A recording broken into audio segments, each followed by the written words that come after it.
Hepinize yeniden merhabalar. Kanalıma ve mutfağıma hoş geldiniz. Bugün size inanılmaz lezzetli simit tadında ve gerçekten yapım aşaması da çok kolay bir susamlı pişi tarifiyle geldim. İster kahvaltıya, ister çay saatlerinizde yapabileceğiniz bir tarif. Dilerseniz sizleri daha fazla bekletmeden tarifimin yapım aşamasına geçiyorum. İyi seyirler diliyorum.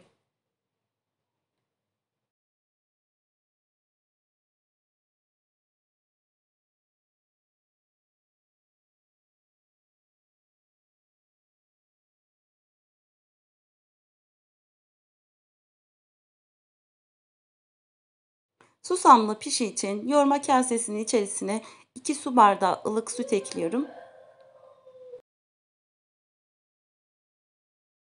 Sütün ardından bir paket instans maya ekliyorum. İnstans maya yerine bir paket 20 gramlık yaş maya da kullanabilirsiniz. Ve bir yemek kaşığı toz şeker, 2 yemek kaşığı sıvı yağ ekleyip öncelikle spatula ile güzelce karıştırıyorum.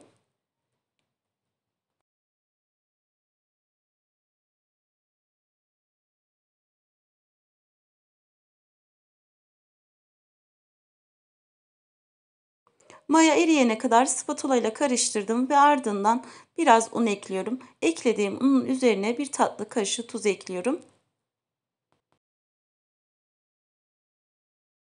Mayalı hamurlarda tuzu sonradan unun üzerine eklemeniz mayanızın daha çabuk aktifleşmesini sağlayacaktır.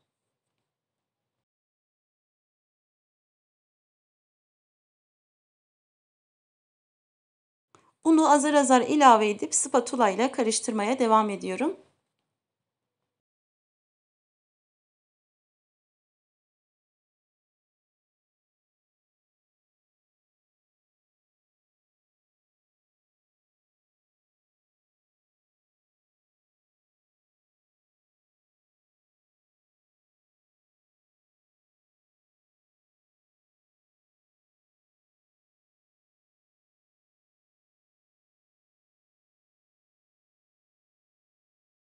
Hamuru spatula ile biraz toparladım ve ardından spatulayı hamurun içerisinden çıkartıp elimle yoğurmaya devam ediyorum.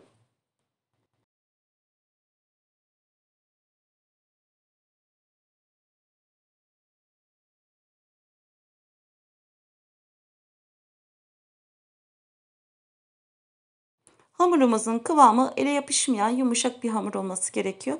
Ben toplamda 5 su bardağı un kullandım. Sizin de gördüğünüz gibi hamurumuz ele yapışmıyor ama yumuşak bir dokusu var.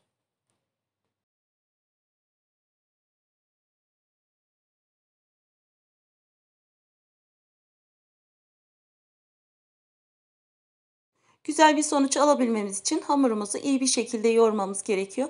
Ben yaklaşık yoğurma kasesinin içerisinde 5 dakika kadar yoğurdum ve hamur istediğim kıvama geldi.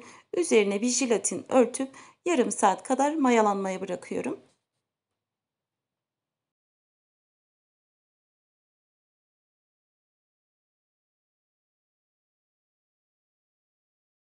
Yaklaşık yarım saat kadar mayalanan hamur istediğim kıvama geldi ve jelatini üzerinden açıp öncelikle hamurun havasını alıyorum.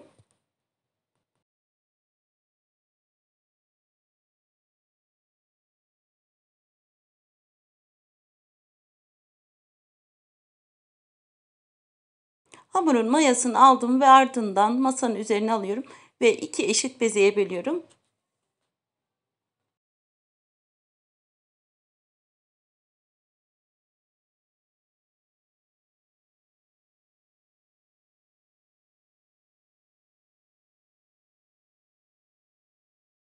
İki eşit bezeye böldüğüm hamuru hiç bekleme yapmadan açmaya başlıyorum.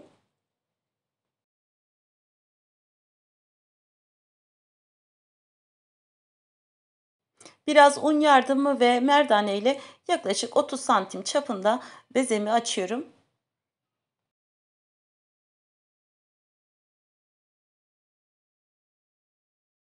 Eğer siz daha küçük pişileri yapacaksanız beze sayısını 2 değil de 4'e çıkartabilirsiniz.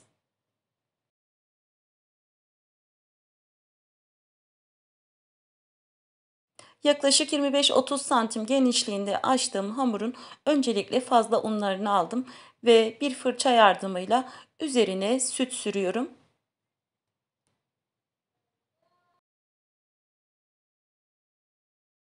Fırça yardımıyla her tarafına sütü sürdüm ve üzerine beyaz susam serpiyorum. Şöyle bolca dökelim. Susam pişimize inanılmaz bir lezzet veriyor.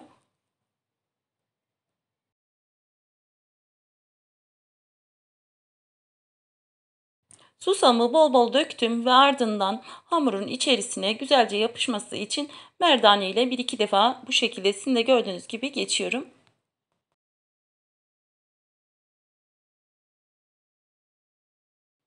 Açarken merdanemize yapışmalar olabilir. Hafiften un serpebilirsiniz.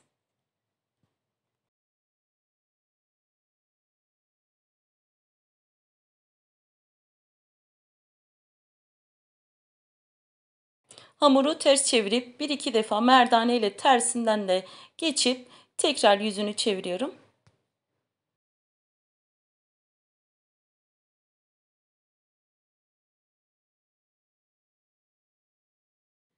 Ve daha sonra bir kesici yardımıyla 8 parçaya bölüyorum.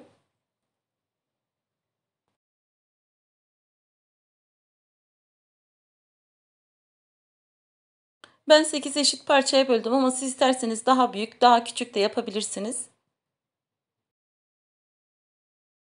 Pişilerimiz hazır. Hiç bekleme yapmadan kızartma işlemine geçiyorum.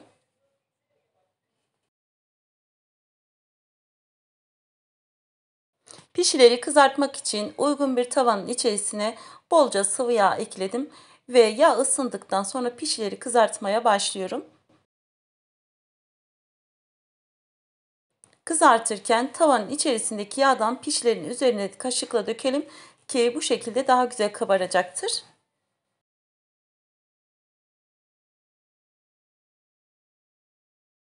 Pişileri bu şekilde hazırlayıp derin dondurucuya atabilirsiniz. İstediğiniz zaman çıkartıp kızartabilirsiniz. Gerçekten lezzetinden hiçbir şey kaybetmiyor.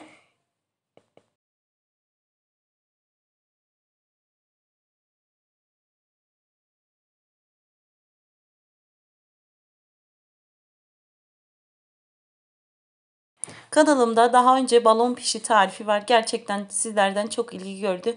Onun da linkini ekleyeceğim. Dilerseniz onu da izleyebilirsiniz.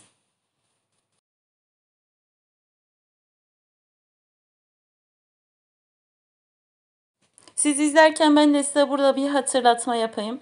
Kanalıma hala abone değilseniz abone olmayı, tariflerimden ilk siz haberdar olmanız için bildirimlerinizi açmayı, videomu buraya kadar izlediyseniz beğenmeyi, beğen butonuna basmayı, benim için çok değerli olan küçücük de olsa bir yorum yapmayı, bana destek olmayı unutmayın. Pişilerin hepsini aynı şekilde kızarttım ve sıcak sıcak servis yapıyorum.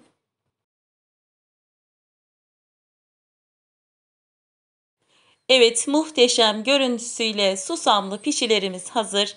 Bakar mısınız ne kadar güzel gözüküyor?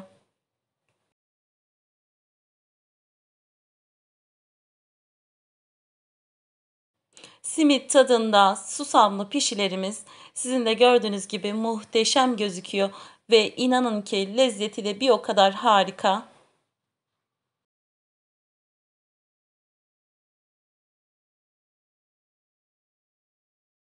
Görüntüsüyle sofralarınızda da inanılmaz şık duracaktır.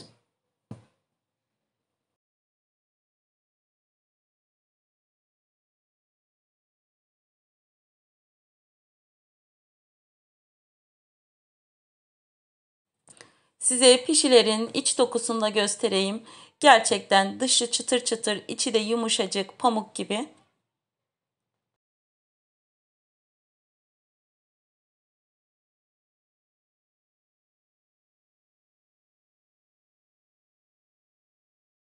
Siz bu güzel görüntüleri izlerken ben de size veda edeyim.